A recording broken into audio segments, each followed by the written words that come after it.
صرف پچا میانېږي دا کم خلق چې وایي چې رسول الله سره به داسې مینه کوي داسې مینه به کوي دغو خلکو نه زه وړه غونې پوښتنه کوم چې یو آیت وښایه چې الله ویلي وي چې رسول سره مینه وکړه قرآن خو د دې نه ډک دی چې رب العالمین بار بار مسلمانانو ته وایي چې د الله سره محبت وکړئ د محمد مصطفی سره محبت وکړئ زه داسې مولا ته وام زه داسې عالم ته وام په سترګو ړوند شي په ژبه چاړه شي ته د الله کتاب نه ګوري ته لغونده کې لسمه سپاره راواخله ته قرآن کولاو کا سورة التوبه راواړوه او په سورة التوبه کې څلېرویشتم آیت راواړوه الله په څلېرویشتم آیت د سورة التوبه لسمه سپاره کې وایي اے مسلمانانو د پلار نه زیاته مینه الله او رسول سره وکړئ اے مسلمانانو د ښځې او د بچي نه زیات محبت د الله او د الله رسول سره وکړئ موږ د رسول الله صلی الله علیه وسلم په محبت کې ورننوځو قسم بالله دی خپل دین نه ځان خبرول دي نن د نټ په سترګه باندې هغه فتنې لګیا دي یو ملا لګیا دی ښه د مدرسې نه فارغ دی عالم دی درس و تدریس د قرآن او د سنت د خپل وس مطابق کوي او هغه عالم هغه په منبر ناس شیخ الحدیث یا مفتی صاحب په منبر وی ما ته اړو په قرآن کې داسې آیت خولی نشي چې الله ویلي چې رسول الله سره مینه وکړه معنی دا چې رسول الله سره مینه څه حیثیت نه لري دا د دې پروفیتن دور زمانې د عالم حال دی د دې د عوامو بس حالي حالن کې قرآن کولاو کا قرآن خو د دې نه ډک دی چې رب العالمین بار بار مسلمانانو ته وایي چې د الله سره محبت وکړئ د محمد مصطفی سره محبت وکړئ زه داسې مولا ته وام زه داسې عالم ته وام په سترګو ړوند شي په ژبه چاړه شي ته د الله کتاب نه ګوري ته لغونده کې لسمه سپاره راواخله ته قرآن کولاو کا سورة التوبه راواړوه او په سورة التوبه کې څلېرویشتم آیت راواړوه الله په څلېرویشتم آیت د سورة التوبه لسمه سپاره کې وایي اے مسلمانانو د پلار نه زیاته مینه الله او رسول سره وکړئ اے مسلمانانو د ښځې او د بچي نه زیات محبت د الله او د الله رسول سره وکړئ اے مسلمانانو د خپل کاروبار او د بزنس نه زیاته مینه د الله او د الله رسول سره وکړئ قل اعلانك اے رسول الله دی امتیانو تا ان کان آباؤکم و ابناؤکم کوي ستاسو پلاران و ابناؤکم ستاسو بچیان و اخوانکم او ستاسو رونه و ازواجکم او ستاسو بیبیانی و عشیرتکم و اموال اقترفتموها و تجارت تخشون کسادها ستاسو خاندان ستاسو مالونه کچریدا پدی پوزیشن کی چې احب الیکم من الله ورسوله تا د الله نه مینه زیاته مال سره وکړه تا د الله نه زیاته مینه د اولاد سره وکړه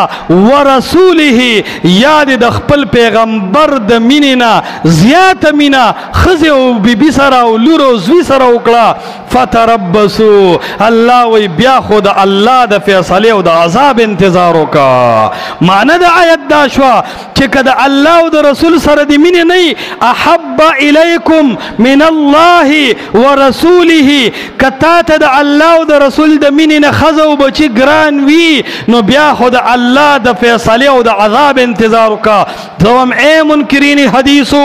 اے فرویزی طبقو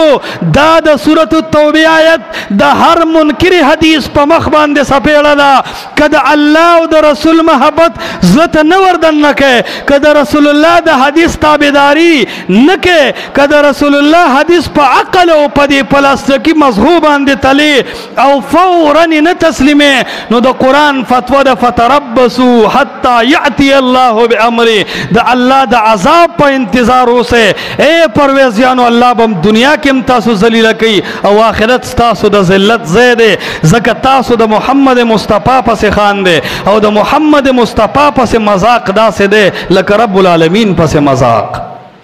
او قرآن د دینه ډک دی چې رسول الله سره مینه وکړه. همدغه قرآن راواله سورة الاحزاب 21 سپاره او 6 آیات راواله. الله فرمایي النبي اولا بالمؤمنین من انفسهم. خلق او مؤمنان چې ځان سره کوم مینه او محبت کوي د دې د ځانونو نه زیات حق محمد مصطفی په مینه او محبت کې لري. دا قرآن ته نو کتلې د انکار حدیث پرټ لګولو دی د الله د قرآن نه مخ واړو. و یرا د رسول الله سره په محبت څه دلیل نشته. ګڼ احادیث د رسول الله په محبت باندې دلالت کوي. تا خو تر اوسه وې زه هغه حدیث نه منم چې د قرآن خلافي. نو د محمد مصطفی سره د محبت کولو احادیث خو د قرآن موافق دي، دا خو د قرآن خلاف هم نه دي. نو تا خو وې چې د قرآن خلاف نه هغه حدیث منم، اوس ولې د رسول الله د محبت نه انکار کې؟ انکار د قرآن نه کې، انکار د محمد رسول الله د حدیثونه کې. دغه رضی سورۃ التوبه 11 سپاره 120 آیت کې الله فرمایي ولا يرغبوا بانفسهم عن نفسه. مؤمنان با د خپل ځان نه زیات مين رسول الله سره کوي او خپل مینه به کمی او د رسول الله مینه به زیاتی. دا سه بنی چې ځان له رغبت او محبت زیات کی او رسول الله ته مینه کم کی. د دې آیاتونو مطلب دا دی چې رسول الله د ډیر محبت لایق دی، د ډیر مینې لایق دی. او دای د منافق صفت ګرځولې ده چې رأیت المنافقین یصدون عنک صدودا. د منافق کار دا ده چې د رسول الله د محبت نه خلق منکی یصدون عنک. دیو جن زداوان د قرآن په اصطلاح کې قطعی منافقین چې دي نو هغه منکرین حدیث او پرویزیان دي چې د رسول الله د مینې نه خلق منکی. نو عرض مې دا کو چې د رسول الله صلی الله علیه وسلم سره محبت، د رسول الله صلی الله علیه وسلم اطاعت دا د مسلمانانو شیوه ده،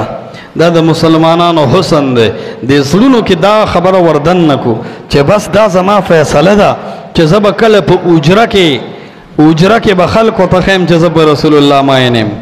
کله کله په کور کې غیرت کوه، خپل ښځو بچو ته ښایه چې زه په رسول الله مین یم. کله په مجلس کې په ملګرو کې د رسول الله په خبره غیرت کوه او ملګرو ته ښایه چې زه په رسول الله باندې مین یم. کله کله په بازار کې په رسول الله باندې غیرت کوه او د بازار خلکو ته وایه چې زه په رسول الله مین یم. کله د مولانو او د شیخانو مقابله کې رسول الله اخلا او په رسول الله غیرت کوه او شیخانو پیرانو بزرګانو مولانو ته ښایه چې زما د هر سنه تر هغه بغاوت ته تر سوچ دا خلق د محمد رسول الله تابع شوی نه. جن کې هر ټیم غیرت کوه پر رسول الله، کله بازار کې کله